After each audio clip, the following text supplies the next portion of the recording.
He ran as Mr. Normal, but it turns out that François Hollande too has an eventful personal life. The first hitch of his presidency comes from a tweet posted more than 24 hours ago by his partner. It's still there, defiantly for all to see, on Valérie Tréveller's account. She wishes courage to dissident socialist Olivier Falorni, running in next Sunday's parliamentary runoff against the woman who wants to be the next Speaker of the National Assembly. Oh, and who happens, by the way, to be the mother of Hollande's 4 children. 2007 presidential nominee Ségolène Royal.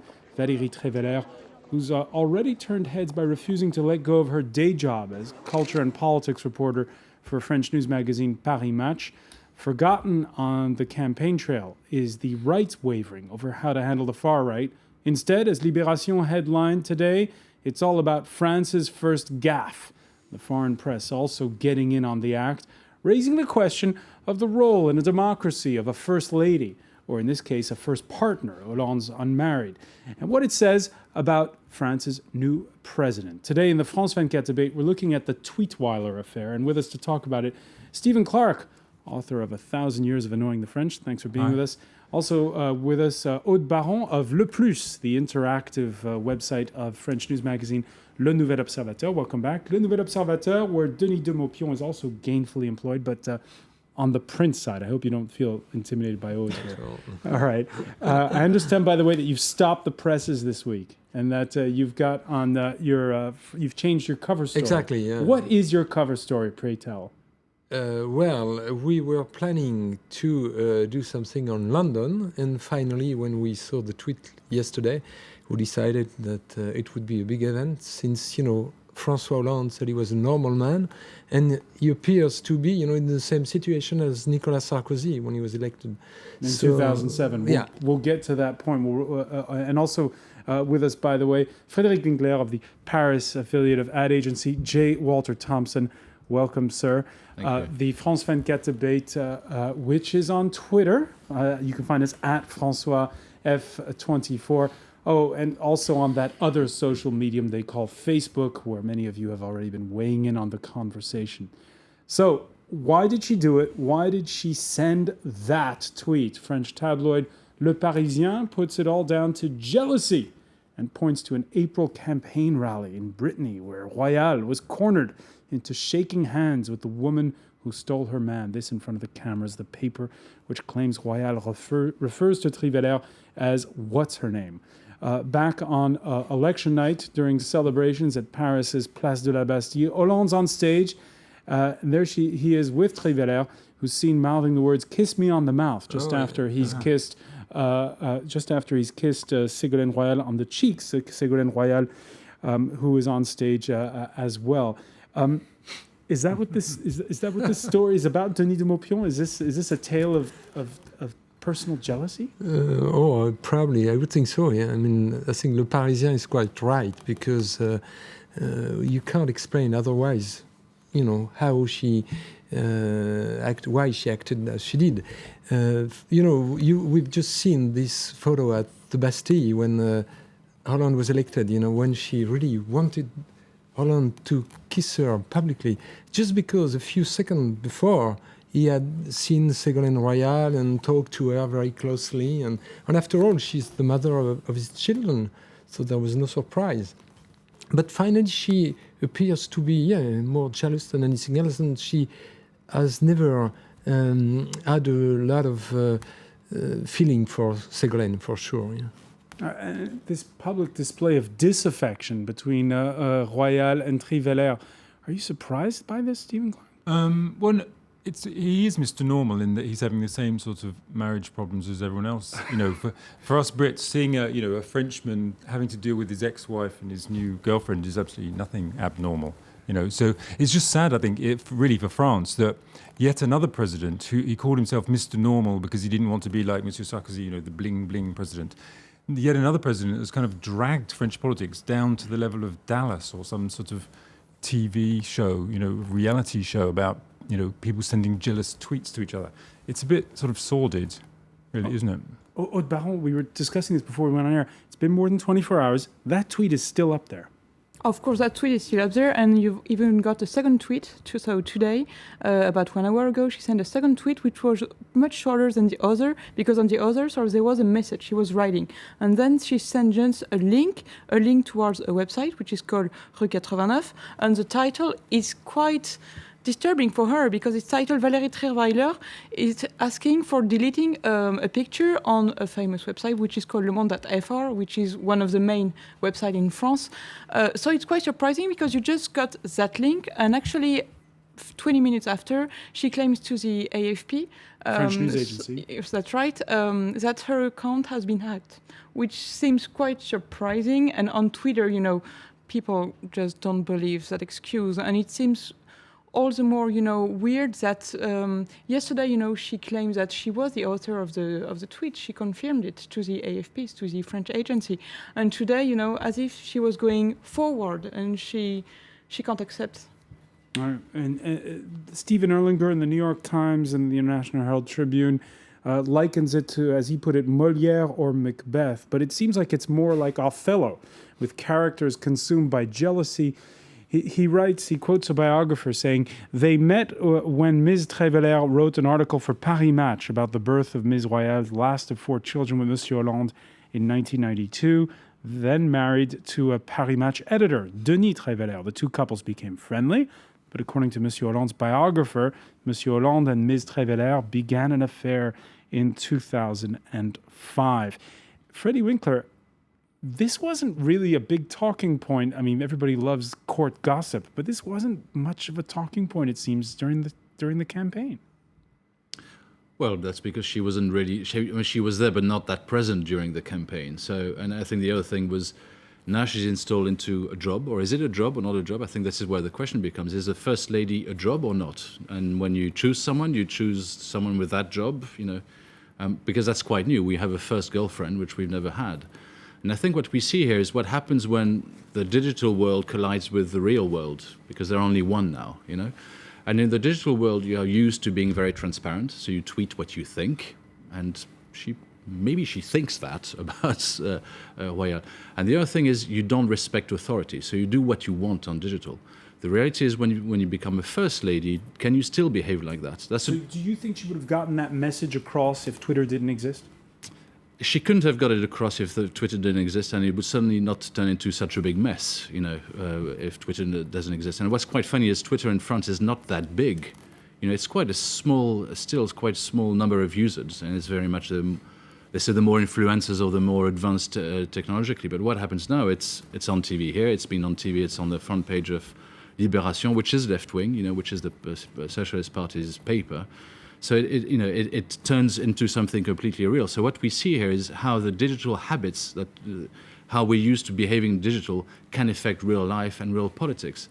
And the issue now, it's only small talk, girlfriend, boyfriend, I'm jealous of you, Dallas, we have Hollande and the Girls, we had Hélène et les Garçons, was a TV series, we have now Hollande et les Filles, Hollande and the Girls. But what happens when this becomes something which is more serious? What happens when it's something about Syria? What happens if it's something about Russia, about the States? And she disagrees. What is going to be the line of conduct there? And I think that's the question it's begging, which is much more important than the girlfriend thing. Aude Baron, is this a mistake? Because on the campaign trail, we saw politicians' campaigns in France, as Freddie was saying, discover that Twitter can implode a career in a hurry. One presidential candidate who tweeted that or who got caught out not on Twitter but on YouTube, claiming that he'd been on the Normandy beaches when he was born in 1961.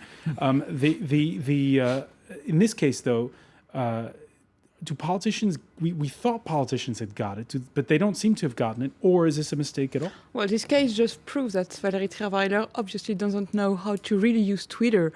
And actually, there was a debate, a few years ago when Twitter started to be more largely used in France.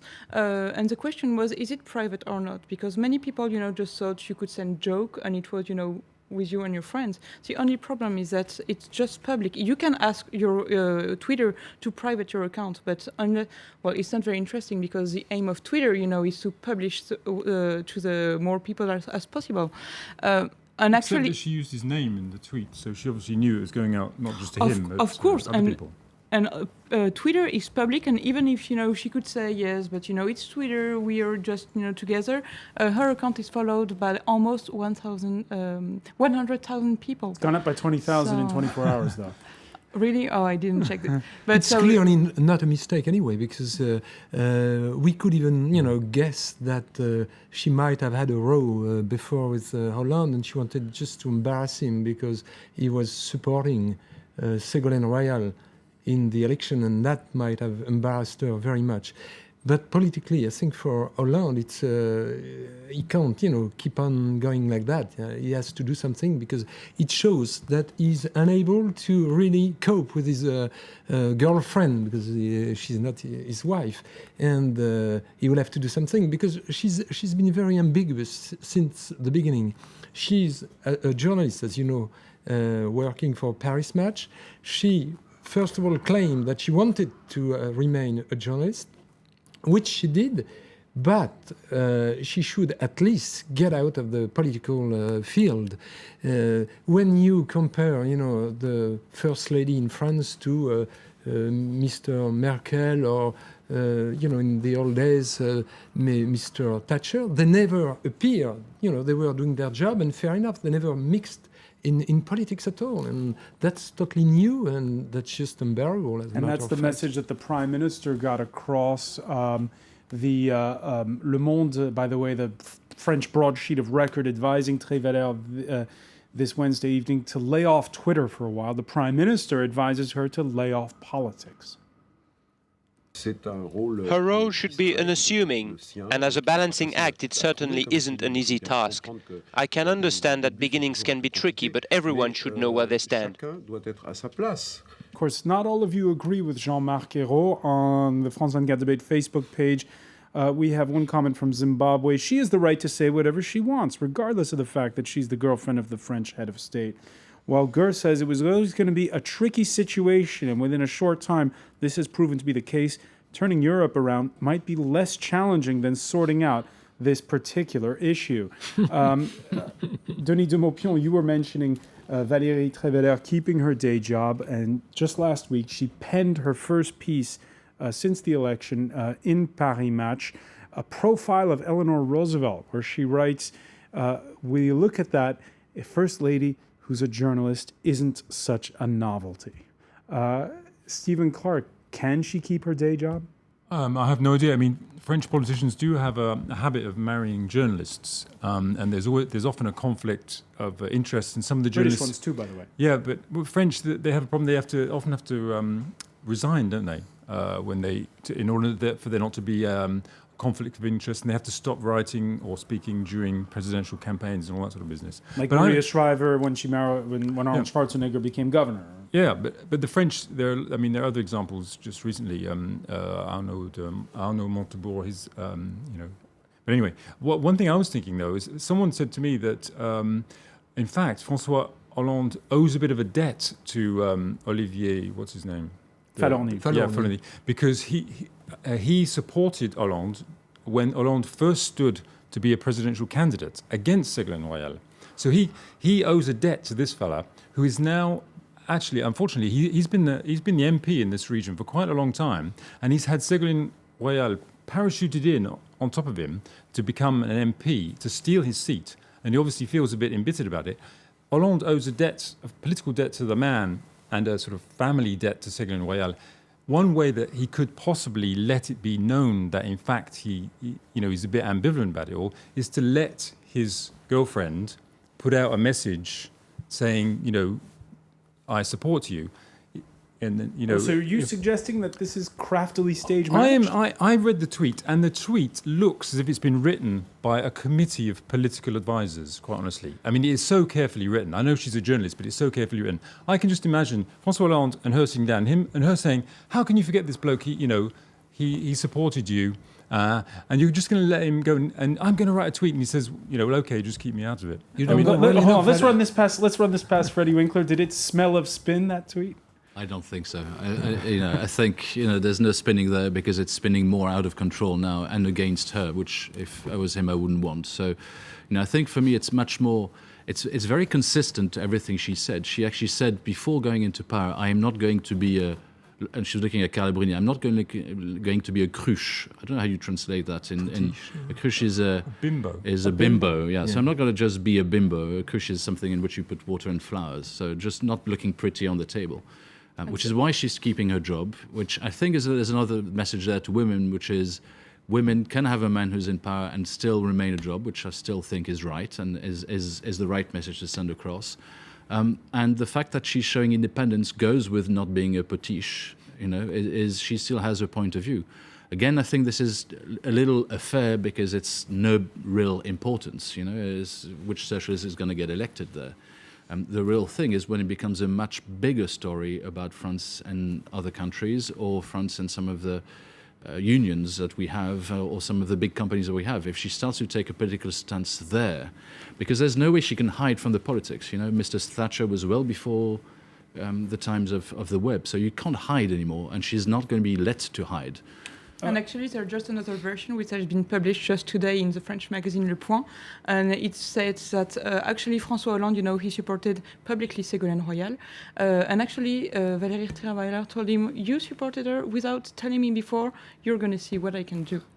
And actually, the first tweet where she supports Olivier Fahlorny, so the enemy of Ségolène Royal, could have been like a way for her to show that she can be independent. And the French satirical weekly Le Canard Enchaîné, the French equivalent of Private Eye, quotes an aide to Ségolène Royal fearing that she's going to unleash a bomb if she doesn't win that runoff come Sunday. It's true. She will have a hard time, because what's happening in this constituency is that all the right-wing voters have voted on the first round for Fahlorny, the contender of Ségolène Royal, because they hate so much, the right hate so much Ségolène Royal that they want to get rid of her. I mean, it's a long story since she appeared, there in Poitou-Charentes, in this district. She was...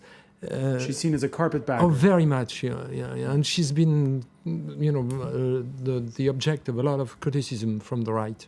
All right. When we come back, we're going to pick up on this point, get the reaction, how this is a local politics story is somehow gone international. And we'll also be looking, again, at what should be the role of a First Lady. Stay with us. You're watching the France 24 debate.